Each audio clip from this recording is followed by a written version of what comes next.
Pakistan peoples party PP के chairman और वफाकी वज़ीर ख़ारजा बिलावल भुट्टो ज़रदारी ने कहा कि आसमा जहांगीर कॉन्फ्रेंस में अपने बयान पर नादम हूँ। अपने बयान में बिलावल भुट्टो ज़रदारी का कहना था कि सिक्योरिटी इदारों के मुतालिक बयान और नारे गैर मुनासिब थे। मेरे अल्फाज फाइज मनसबी के मुताबिक नहीं थे। जमातों को अपनी सियासी नारों में एहतियात बरतने की ज़रूरत है। शोहदा की कुर्बानियों से कौमें बनती हैं। मज़ीद कहा कि मुल्क पर कड़ियल बेटे कुर्बान करने वालों की दिल आज़ारी नहीं होनी चाहिए। पाक फौज अपनी जानों का नजराना पेश करके हमारी हिफाजत करती है। वज़ीर ख़ारजा का कहना था कि तहरीक अदम एतमाद के बाद से इदारे मुतनाज़ा से आईनी किरदार की जानिब खुद को मुंतकिल कर रहे हैं, जिसकी मैं हौसला अफजाई करता हूँ। मैं इदारों की जानिब से मुतनाज़ा से आईनी किरदार की जानिब खुद को मुंतकिल करने के अमल के दौरान कोई गलत फहमी पैदा नहीं करना चाहता। बिलावल भुट्टो ने कहा कि पाक फौज आज तक दहशतगर्दी के निशाने पर है और दहशतगर्दों का सामना कर रही है।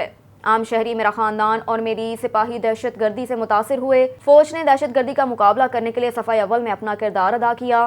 कौमी असम्बली में खिताब करते हुए वफाकी वज़ीर ख़ारजा बिलावल भुट्टो ने कहा कि अरशद शरीफ के कत्ल की मज़म्मत करता हूँ। वज़ीर आज़म शहबाज शरीफ ने कीनिया के सदर से टेलीफोनिक राब्ता किया।